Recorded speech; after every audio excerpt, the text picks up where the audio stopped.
उस हिसाब से 1976 आता है,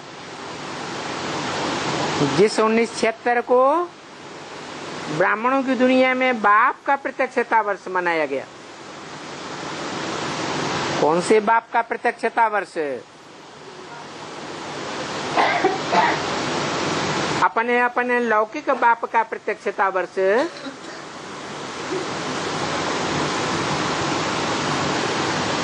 आत्माओं के बाप का प्रत्यक्षता वर्ष या मनुष्य सृष्टि के बाप का प्रत्यक्षता वर्ष? जो मनुष्य सृष्टि का बाप है,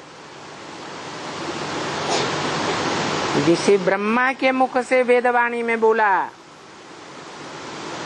राम बाप को कहा जाता है और कृष्ण बच्चा बुद्धि को कहा जाता है। तो ये बातें तुम बच्चों को भी समझाना और सीखना चाहिए।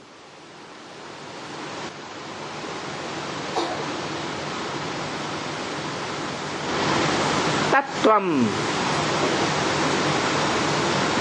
तत् माने वो, जो वो है सो त्वम, वो ही तुम हो। क्योंकि वो जब आता है तो उसका विरुद्ध है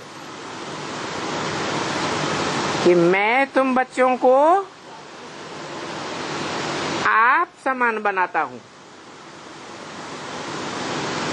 वो क्या है? निराकार है। तो बच्चों को भी नंबरवार निराकार बनाकर जाता है। निराकारी, निर्विकारी और निरहंकारी बनाकर जाता है। इसलिए बोला, जो भक्ति मार्ग में कहते हैं तत्वम, वो ही तुम हो। जो अव्यक्त है वो व्यक्त भी है।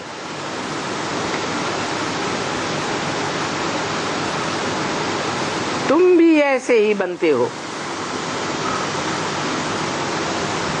व्यक्त भी बनते हो और अव्यक्त भी बनते हो। भक्ति मार्ग में इसका क्या प्रूफ है?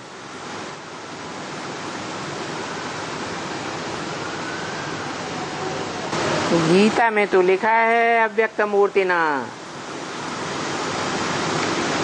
कैसी मूर्ति है? अव्यक्त मूर्ति है। तो मूर्ति अमूर्त नहीं है। अमूर्त माने जिसकी मूर्ति न हो। मूर्ति तो है लेकिन अव्यक्त है, इन आंखों से देखी नहीं जा सकती। कौन सी मूर्ति? शंकर की मूर्ति तो आंखों से देखते हैं, नहीं देखते? देखते हैं। फिर कौन सी मूर्ति है जिसकी यादगार इस दुनिया में दिखाई जाती है? हैं? शिवलिंग। लिंग माने साकार बड़ा रूप। मूर्ति तो है। दुनिया की बड़ी बड़ी खुदाइयां हुई देश विदेश में, वो लिंग मूर्तियां सबसे जास्ती तादाद में मिली। लेकिन अव्यक्त क्यों कहा? इसलिए अव्यक्त कहा कि वो लिंग मूर्ति हाथ, पांव, नाक, आंख, कान, ज्ञानेंद्रियां और कर्मेंद्रियां उसमें दिखाई नहीं देती। अरे जब साकार है, बड़ा रूप है, तो वो कर्मेंद्रियां ज्ञानेंद्रियां क्यों नहीं दिखाई देती? इसलिए दिखाई नहीं देती कि वो जब संपन्न याद की स्टेज में रहता है, संपन्न बन जाता है, संपूर्ण योग युक्त बन जाता है, तो उसे अपनी इंद्रियों की स्मृति नहीं रहती है। इस अवस्था को चित्रों में कैसे दिखाएं? इसलिए लिंग रूप दिखाया है। लिंग साकार भी है, बड़ा रूप है, जिसका सबसे जास्ती सात्विक यादगार कौन से मंदिर में दिखाया गया था? सोमनाथ मंदिर में। सोमनाथ मंदिर में गोलाकार लिंगाकार पत्थर था, उसके बीच में हीरा जड़ा हुआ था, जिसको हम कहते हैं शिव बाबा। बाबा किसे कहा जाता है? साकार और निराकार के मेल को बाबा कहा जाता है। ग्रैंड फादर को बाबा कहा जाता है, बाप का बाप। बाप अपना वर्षा दे या न दे, लेकिन ग्रैंड फादर का वर्षा जरूर मिलता है।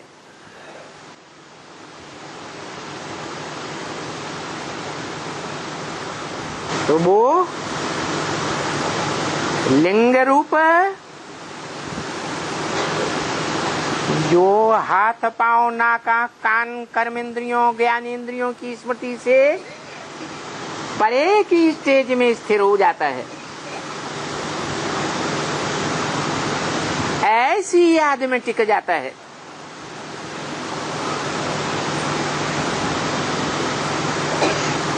तब वो मुक्ति और जीवन मुक्ति का वर्षा देने योग्य बन जाता है। मुक्ति इस देह के बंधनों से मुक्ति, इस देह के विकारों से मुक्ति, और जीवन मुक्ति का भी वर्षा देता है। क्योंकि वो जो साकार लिंग रूप है वो कोई मुर्दा नहीं है जिसमें आत्मा ही न हो। उसमें वो हीरो पार्टधारी आत्मा है, सारी मनुष्य सृष्टि का हीरो पार्टधारी, जिसकी यादगार सोमनाथ के मंदिर में हीरा दिखाई गई है। वो हीरा कौन सी आत्मा की यादगार है? शिव की यादगार नहीं, आत्माओं के बाप की यादगार नहीं है, हैं? आत्माओं का बाप भी है, और वो मनुष्य सृष्टि का बाप आत्मा भी है। माने दो आत्माएं हैं, है? एक आत्मा है या दो आत्मा है? हैं? दो आत्मा, तो दो हीरे होने चाहिए। हीरा एक ही है। हीरा को हीरो कहा जाता है, और शिव बाप न हीरो बनता है न जीरो बनता है। शिव बाप तो कहते हैं मैं कोई गिनती में नहीं आता हूं।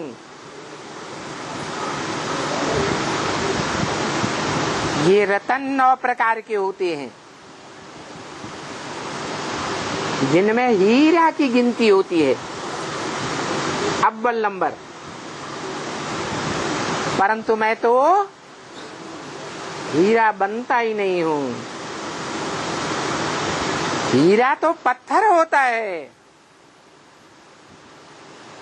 9 प्रकार के रतन पत्थर होते हैं, पत्थर बुद्धि बनते हैं या चैतन्य है, पत्थर होते हैं। तो शिव बाप आत्माओं का बाप कभी पत्थर बुद्धि बनता है क्या? है? बाकी जो 9 रतन हैं, नवग्रह हैं, अष्टदेव हैं, जिनके बीच में अंगूठी में हीरा जड़ा हुआ दिखाया जाता है, वो सब पत्थर बुद्धि बनते हैं। परंतु शिव तो पत्थर बुद्धि नहीं बनता है। इसलिए सोमनाथ के मंदिर में जो लिंग था और उसमें हीरा था,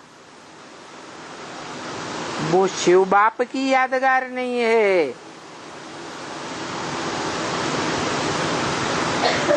शिव बाप तो कहते हैं न मैं पूज्य बनता हूं न पुजारी बनता हूं। तो सोमनाथ के मंदिर में जो लिंग और हीरा दिखाया गया, जिसकी पूजा विक्रमादित्य ने की थी, नरक की दुनिया का राजा था या स्वर्ग की दुनिया का राजा था?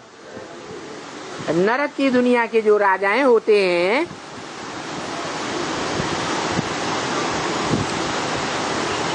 वो राजाएं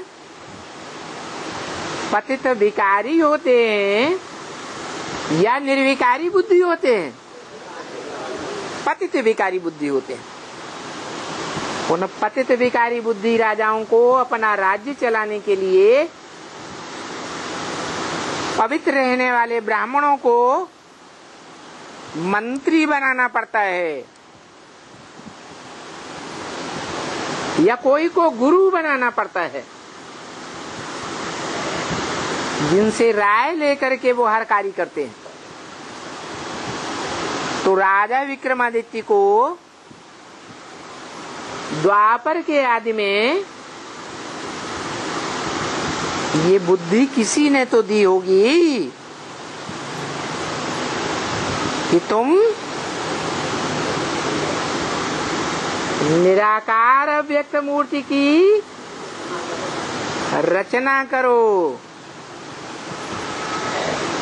और उसकी पूजा करो।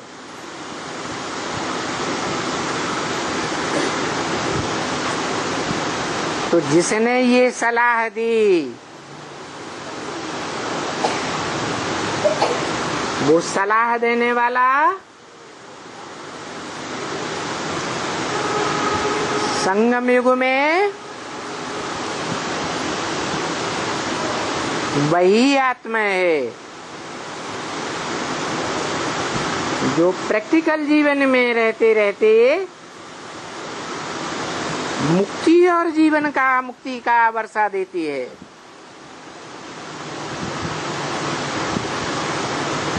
जो देने वाला होगा वो स्वयं मुक्ति जीवन मुक्ति का जीवन में अनुभव करेगा या बिना अनुभव किए बच्चों को दे देगा? पहले स्वयं अनुभव करे।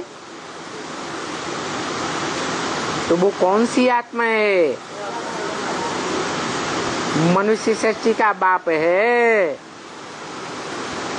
जिस मनुष्य सृष्टि के बाप के लिए गीता में भी बोला है भगवान ने कि मैं जब आता हूं तो पहले पहले किसको ज्ञान देता हूं? हैं? सूर्य को ज्ञान देता हूं।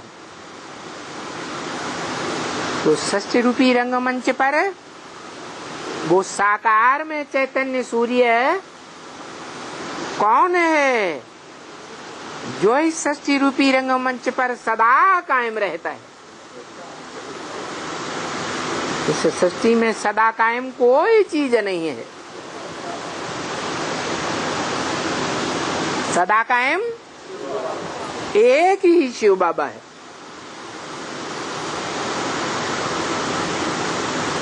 इसलिए गीता में लिखा है ना सतो विद्यते भावो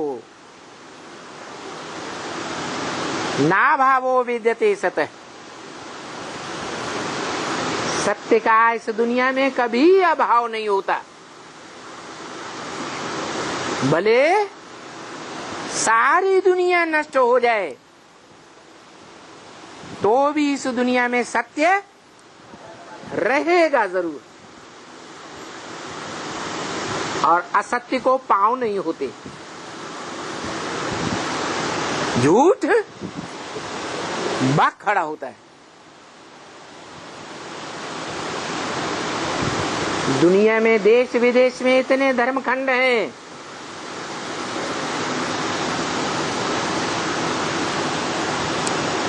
सदा काल का अविनाशी धर्मखंड कौन सा है? भारत खंड। और बाकी चीन, जापान, यूरोप, अमेरिका,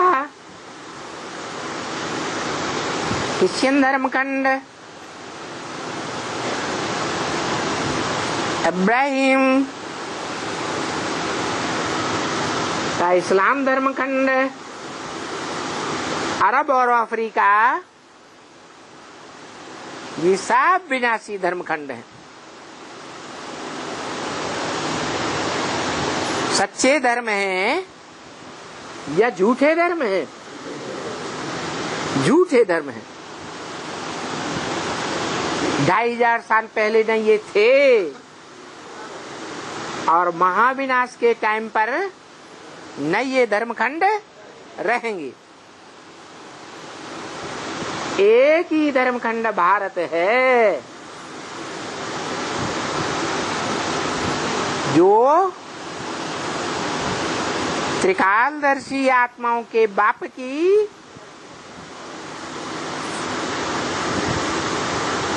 बताई हुई जो युक्तियां हैं, श्रीमत है, ज्ञान है, जानकारी है, उस जानकारी में रत रहता है।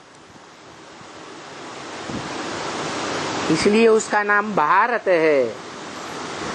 भा माने ज्ञान की रोशनी, रत माने लगा रहने वाला। जब भगवान बाप इस सृष्टि पर आते हैं संगम में, कलयुग के अंत और सतयुग के आदि में, तब तो जो अजन्मा बाप है आत्माओं का, जन्म मरण के चक्र में न आने के कारण त्रिकालदर्शी है। इसलिए तीनों काल के सत्य को जानने वाला है। और आत्माएं जन्म मरण के चक्र में आने वाली है, इसलिए सब भूल जाती है। तो त्रिकालदर्शी आत्माओं के बाप का जो दिया हुआ ज्ञान है,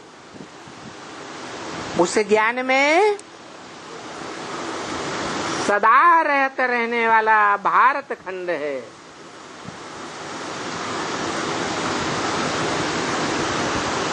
संगम युग में भी जब बाप आते हैं, आत्माओं का बाप,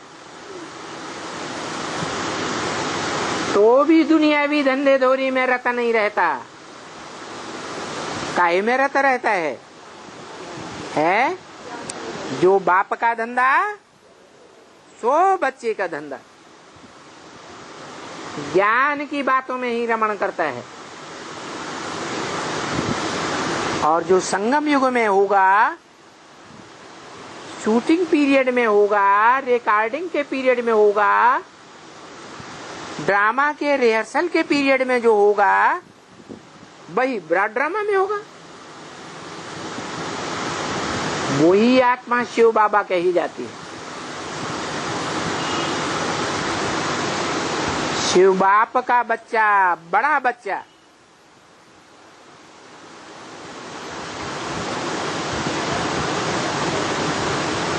दुनिया में भी ऐसे ही होता है। कोई भी बाप अपने कौन से बच्चे को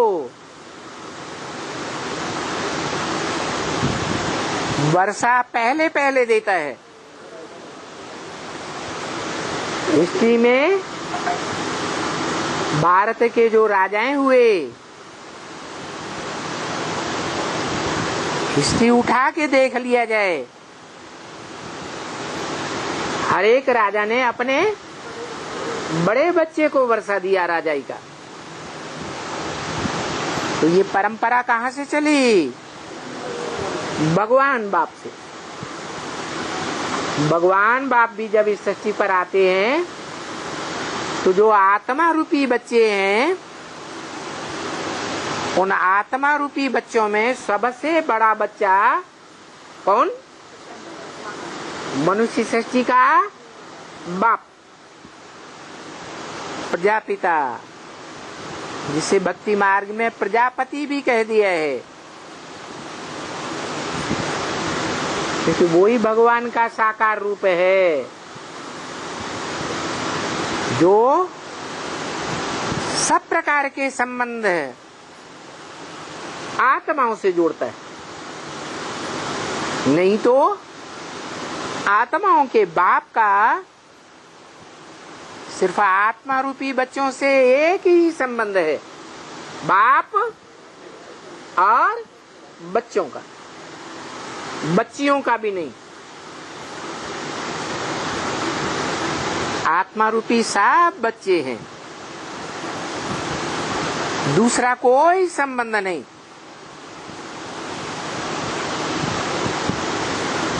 वो आत्माओं का बाप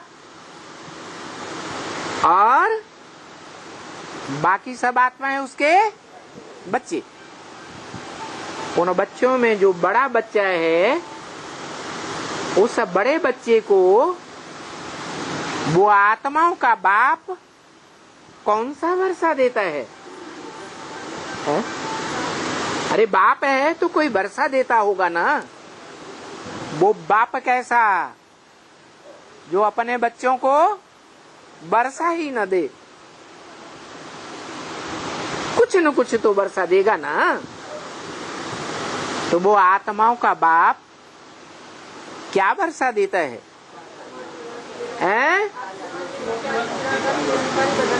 वो बाप स्वयं निराकार है, आत्माएं भी निराकार हैं। निराकार आत्माओं को निराकारी बाप से निराकारी वर्षा चाहिए क्या?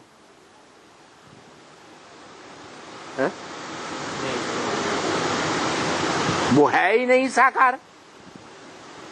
जो खुद साकार नहीं है तो बच्चों को साकारी वर्षा कैसे देगा? वो है ही स्वयं निराकार। तो निराकार बाप क्या वर्षा देगा? निराकारी ज्ञान का वर्षा देगा। और वो निराकारी ज्ञान का वर्षा इस मनुष्य सृष्टि में कोई भी दूसरा धर्म पिता नहीं ले पाता। या तो अधूरा अधूरा ज्ञान उठाते हैं।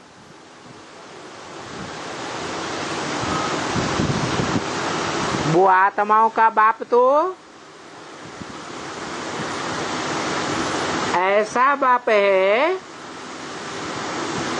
जिसके पास अखूट निराकार ज्ञान का वर्षा है,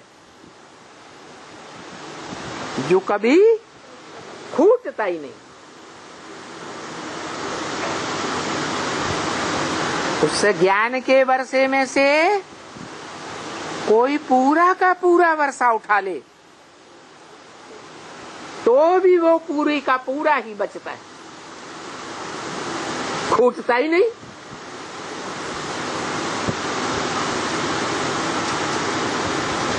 तो बताओ, उस निराकार बाप का 100% ज्ञान का वर्षा लेने वाला दुनिया के धर्म पिताओं में से तो कोई दिखाई नहीं पड़ता। न इब्राहिम, न बुद्ध, न क्राइस्ट, न शंकराचार्य।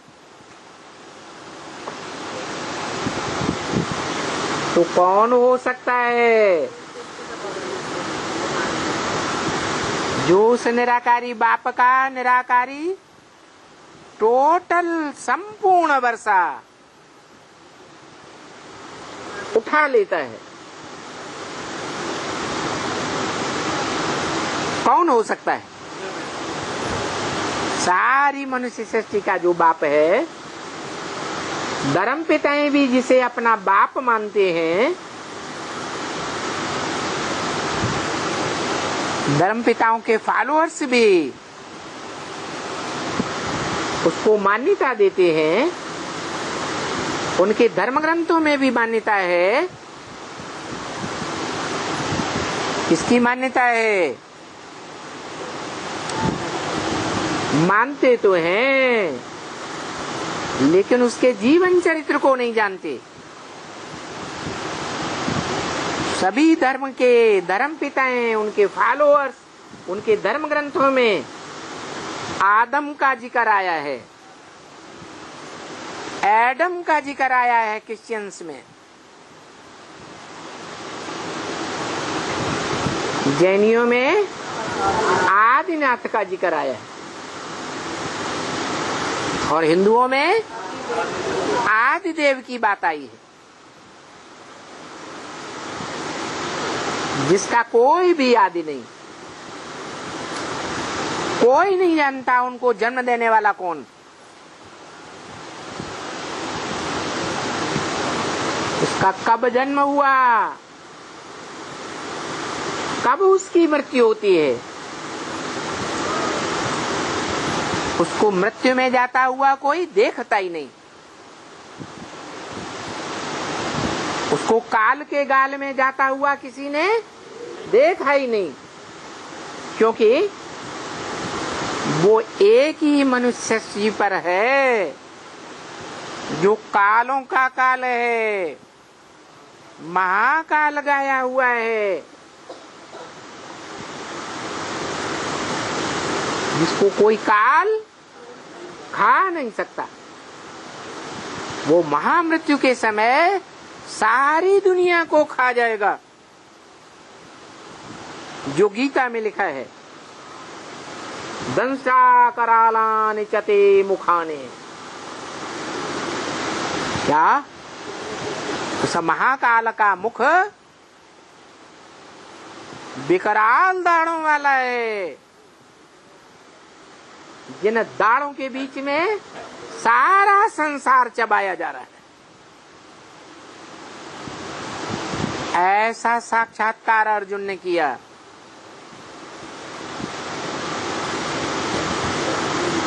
वो दाढ़ें क्या हैं? जो आसमान में ऊपर भी तैर रही हैं, जमीन के अंदर, सागर के अंदर तैर रही हैं। उन एटम बम रूपी दाढ़ों में सारा संसार चबाया जाने वाला है। नहीं तो आज से 80 वर्ष पूर्व मनुष्यों की बुद्धि में नहीं था कि ऐसा भी कोई बारूद तैयार हो सकता है जिसमें सारी दुनिया नष्ट हो जाए। वास्तविकता तो ये है, जब नई सृष्टि रचने के लिए भगवान आता है, इस पुरानी सृष्टि पर कलयुग के अंत में, तब नई सृष्टि रचने के लिए ब्रह्मा के मुख से ब्राह्मण पैदा होते हैं, ब्राह्मणों की सृष्टि बनती है, और साथ ही साथ पुरानी सृष्टि का विनाश करने के लिए एटॉमिक एनर्जी भी तैयार होती है।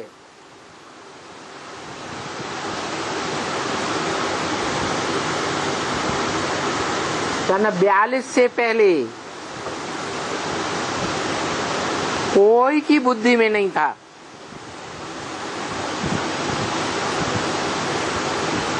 जब 1945 में हिरोशिमा नागासाकी के ऊपर एटॉमिक विस्फोट हुए, छोटी छोटी 20-20 मेगावाट की एटम बम्बियां छोड़ी गईं, तो लोगों को पता चला कि दुनिया में ऐसा खतरनाक बारूद भी हो सकता है जो सारी दुनिया को नष्ट कर सकता है। अर्थात भगवान बाप आते हैं तो एक तरफ ब्राह्मणों द्वारा ब्राह्मण देवताओं की सृष्टि रचते हैं, जिसे नई दुनिया कहा जाता है। इसलिए भगवान बाप को क्रिश्चियंस में हेवनली गॉडफादर कहा जाता है। क्या मतलब? हेवन की रचना करने वाला गॉडफादर। मुसलमानों में उसे कहा है अल्लाह अव्वल-दीन। कौन? अल्लाह ने आकर के अव्वल नंबर दीन धर्म की स्थापना की। तो एक तरफ तो नई दुनिया देवताओं की रचता है, और दूसरी तरफ पुरानी कलयुगी दुनिया का विनाश करने के लिए एटॉमिक एनर्जी का निर्माण भी कराता है। दोनों कार्यों के लिए दो मूर्तियों को निमित्त करता है। ब्रह्मा द्वारा नई सृष्टि की स्थापना और शंकर द्वारा पुरानी सृष्टि का विनाश। विनाश पुरानी सृष्टि का वो काम है जो दुनिया का कोई भी great father Ibrahim, Buddha, Christ नहीं कर सके। अपने अपने नए धर्म की स्थापना तो की, लेकिन पुरानी चलती हुई धारणाओं का विनाश कोई ने नहीं किया। दुनिया में मैच्योरिटी बढ़ती चली गई। जो कार्य दुनिया में कोई नहीं कर सकता, वो कार्य परम पिता परमात्मा शिव का जो बड़ा बच्चा कहा जाता है, देवदेव महादेव, ब्रह्मादेव, विष्णुदेव, और उनसे भी बड़ा महादेव,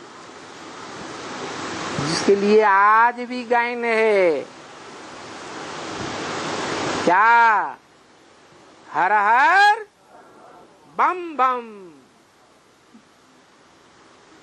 ये टाइटल लगा हुआ है।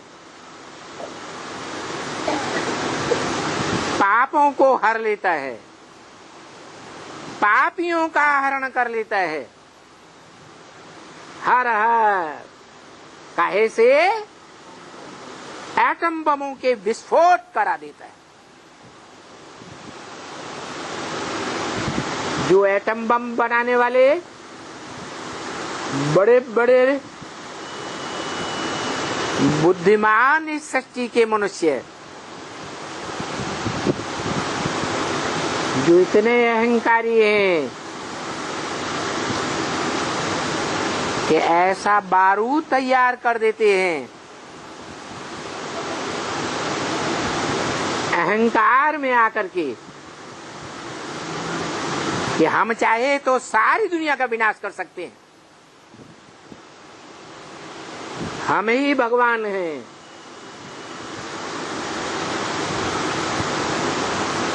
ऐसे नास्तिक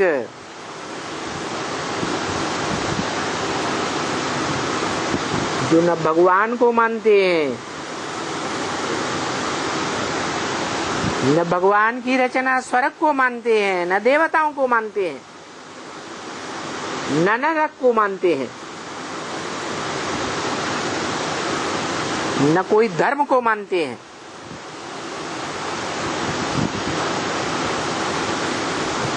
न धर्म पिता को मानते हैं,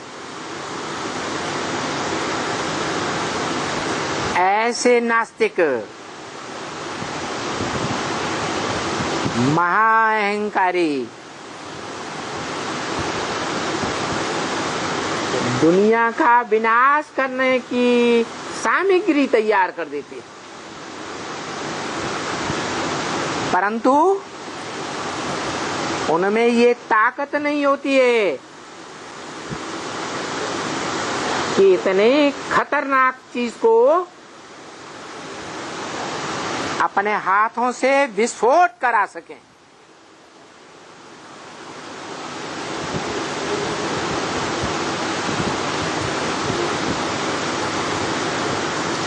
सन 42-45 में तो 20-20 मेगावाट की छोटी छोटी बम्बियां थी। जैसे दीपावली पर बच्चे छोटे छोटे पटाखे तो फोड़ देते हैं,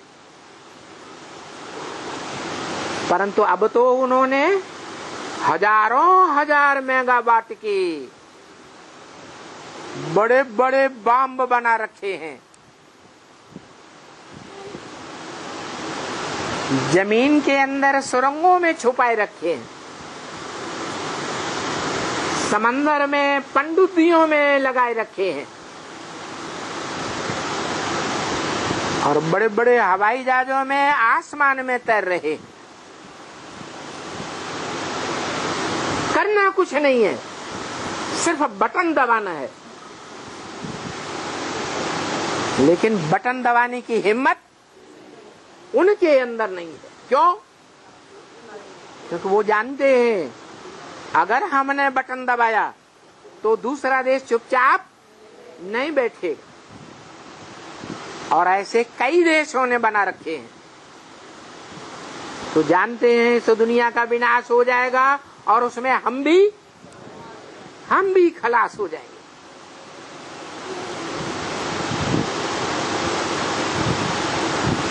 तो कहा जाता है, हिम्मते बच्चे मददे बाप। किस बात में हिम्मत? जो देवात्माएं हैं वो अच्छे कार्यों में हिम्मत करती हैं।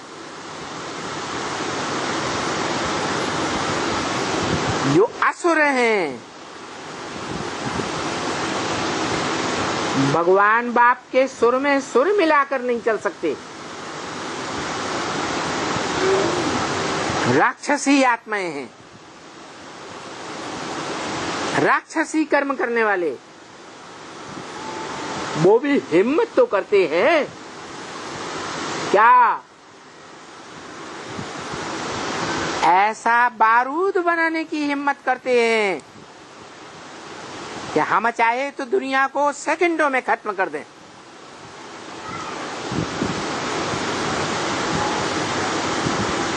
हिम्मत तो की। तो हिम्मते बच्चे बाप उनकी मदद करते हैं। कब? जब बाप, आत्माओं का बाप, इस सृष्टि में आकर अपने बड़े बच्चे को आप समान निराकारी बना देता है, जिसकी यादगार मंदिरों में शिवलिंग देखा जाता है, पूजा जाता है ना। वो पूजा किसकी यादगार है? आत्माओं के बाप की यादगार है या मनुष्य सृष्टि के बाप की यादगार है? वो मनुष्य सृष्टि का बाप याद की ताकत से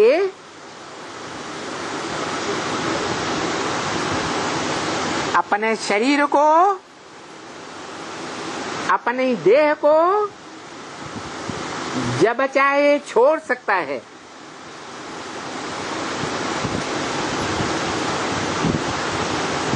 और शरीर को छोड़ करके उन वैज्ञानिकों में प्रवेश कर जाता है। इसलिए है हिम्मत देने के लिए कि तुमने जो रचना रची है वो रचना व्यर्थ न जाए,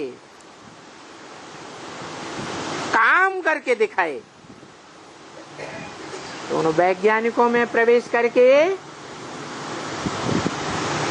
वो बटन दबाने के लिए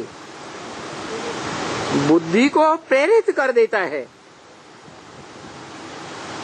इसलिए ये गायन होता है, हर हर बम बम।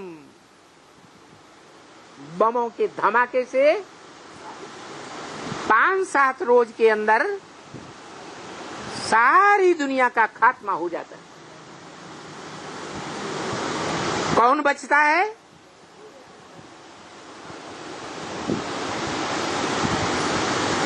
कौन बचता है? अरे अभी तो बताया, गीता में लिखा है ना सतो विद्यते भावो ना भावो विद्यते सत। सत्य का कभी अभाव नहीं होता। तो कोई बचता है या नहीं बचता? कौन? वही जो झाड़ का बीज होता है वो कभी खत्म नहीं होता। जो बीज सारे झाड़ से पहले पहले अपने को डिटैच कर लेता है।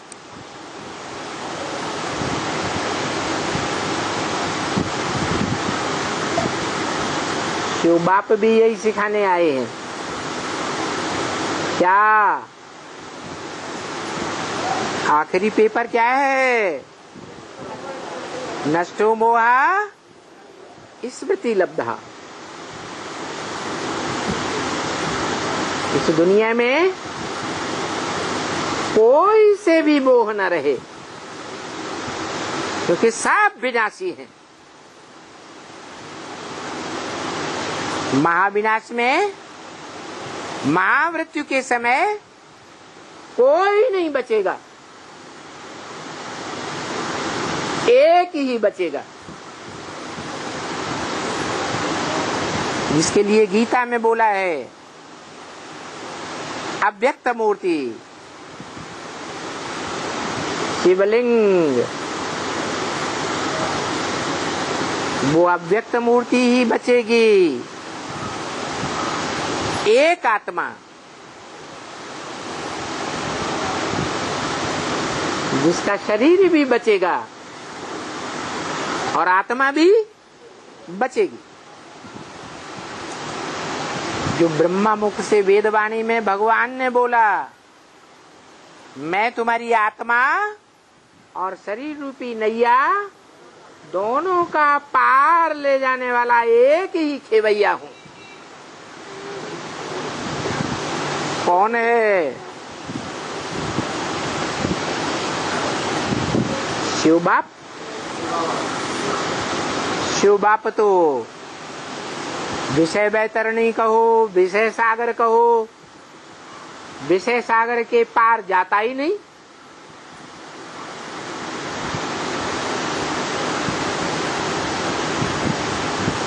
फिर विषय सागर के पार हमारी शरीर रूपी नैया को कौन ले जाने वाला है?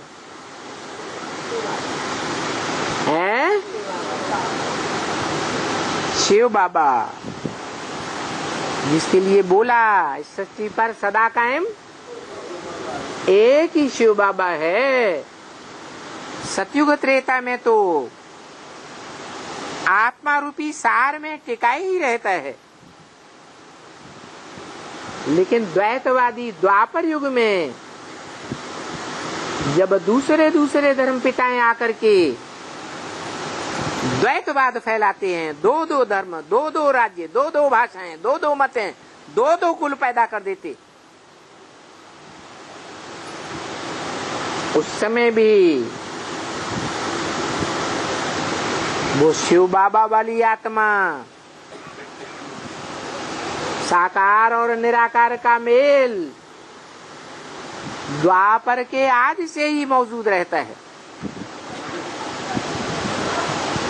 जिसका नाम है भारत। भारत वो नहीं जड़ जमीन, बा माने ज्ञान की रोशनी में रत लगा हुआ। द्वापर के आदि में वेद व्यास के रूप में गाया हुआ है।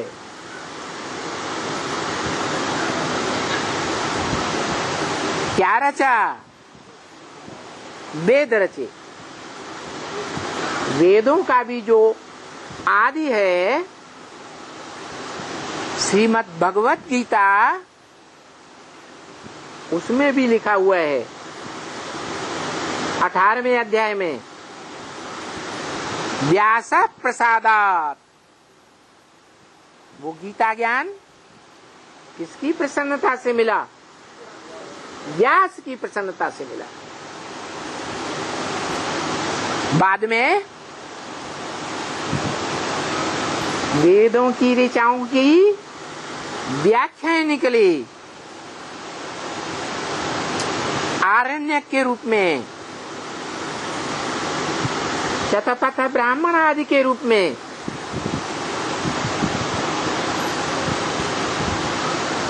तो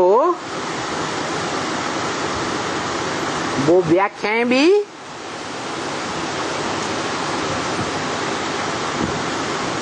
किसने लिखी है? वही व्यास जो बाद में व्यास गद्दी के रूप में गद्दी चलती रही।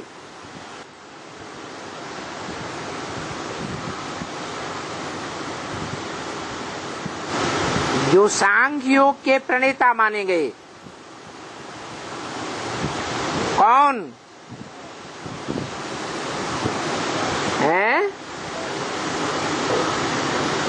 जिनके लिए गीता में आया है सिद्धा नाम कपिलो मुनि। सांख्य योग का प्रणेता कपिल मुनि, जिन कपिल मुनि के नाम पर काम्पिल्य नगर बसाया गया।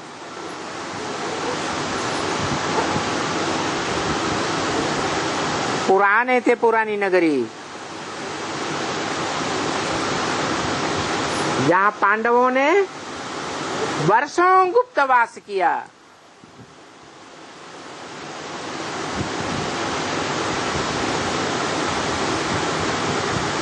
ऐसा महाभारत पुराण में लिखा हुआ है।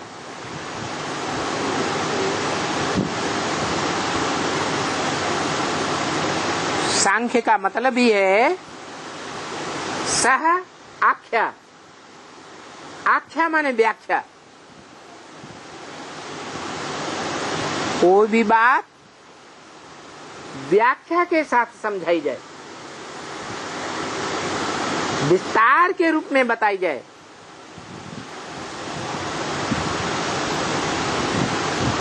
उसको कहते हैं सांख्य।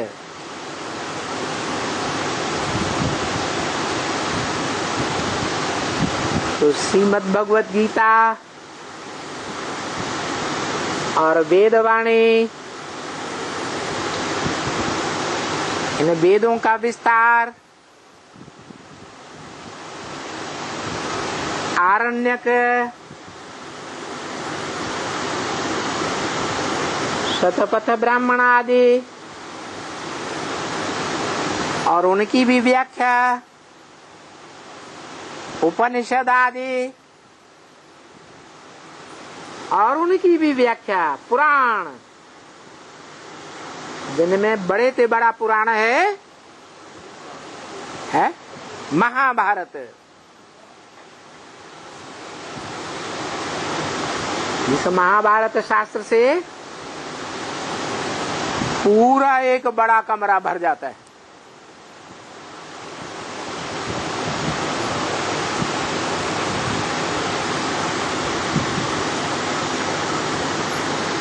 तो द्वापर के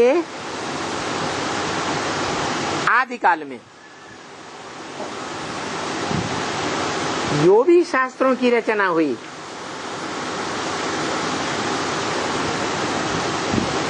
उन शास्त्रों का रचयिता, रचनाकार भारत ही साबित होता है। जिस भारत में कौन आता है? भगवान आता है। जड़ जमीन में आता है या चैतन्य आत्मा में आता है? चैतन्य आत्मा में आता है। जो गीता में लिखा है, प्रवेश तुम, मैं प्रवेश करने योग्य हूं।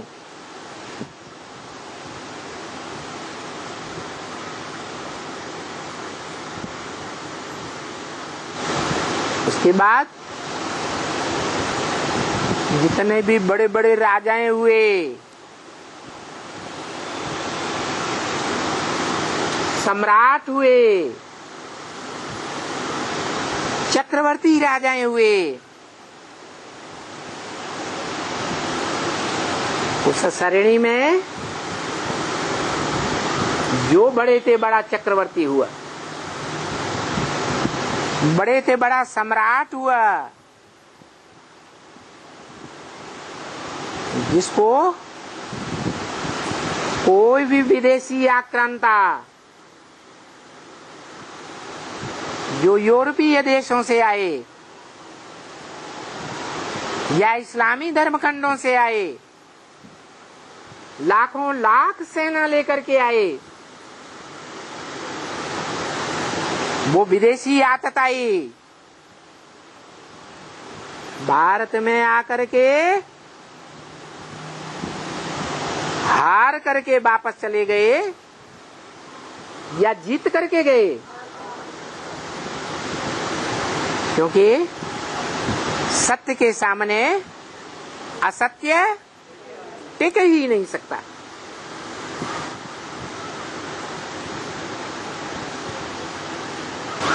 उसके बाद कलयुग में तो विदेशियों और विधर्मियों के बार बार आक्रमण होते रहे।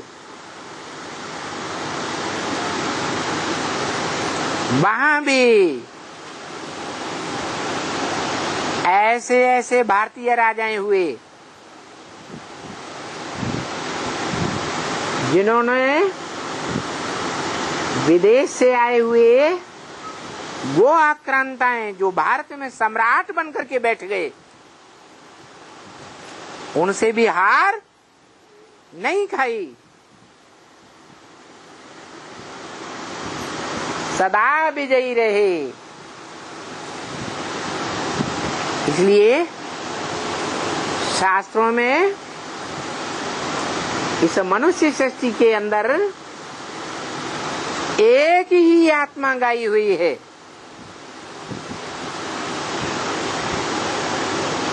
जो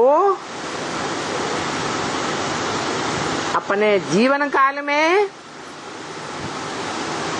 सदैव विजयी होती रही, किसी युद्ध में हार खाई ही नहीं। जन्म जन्मांतर असत्य से युद्ध करना पड़ा, लेकिन हार नहीं खाई। इसलिए ये प्रश्न आता है कि भगवान बाप आत्माओं का बाप आत्मलोक से इस सृष्टि पर आता है तो एक ही मुकर्रर रथधारी को क्यों चुनता है?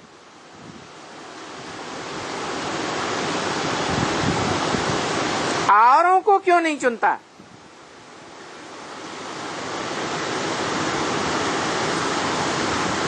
एक पर ही फिदा क्यों होता है?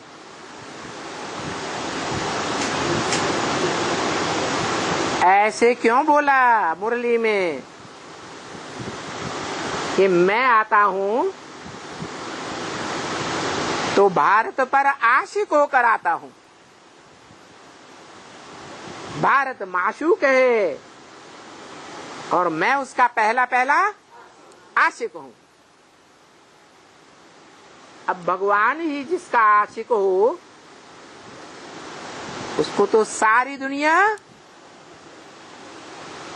क्या मानेगी? है? अरे सारी दुनिया को आशिक होना पड़े, एक ही शिव बाबा माशूक है और बाकी सब आत्माएं हैं आशिक हैं। किस लिए? कोई कारण? इतना महत्व क्यों दे दिया? भारत पावन है? भारत पावन है, पावन है। अरे पतितम कामी कांटे में आता हूँ, भारत पावन है।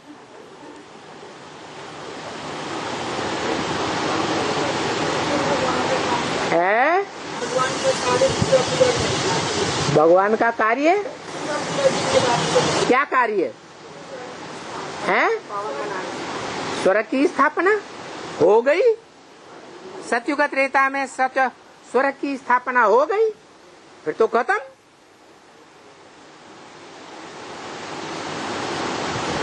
बाद में क्या द्वापर युग से कलयुग के अंत तक असत्य से युद्ध नहीं करता? तो सत्य बाप को क्या प्रिय है? जो सत्य बाप गॉड इज ट्रुथ कहा जाता है, ट्रुथ इज गॉड कहा जाता है।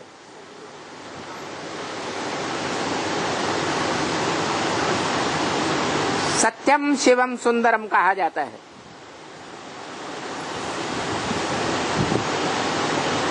जब आता है तो सत्य सनातन धर्म की स्थापना करता है, झूठे धर्म की स्थापना नहीं करता। सत्यम शिवम सुंदरम गाया हुआ है। उसको क्या प्रिय है? सच्चाई प्रिय है। जो बच्चे तहे दिल से अपने लौकिक अलौकिक जीवन का पूरा पोता मेल सच्चाई से देते हैं,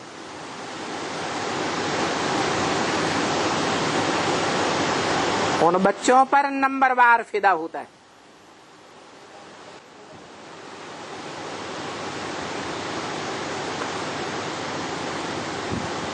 जो बच्चे हैं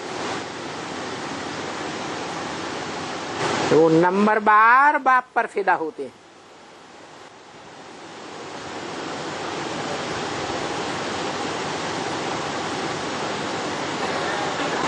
तो सत्य बाप को क्या प्रिय है?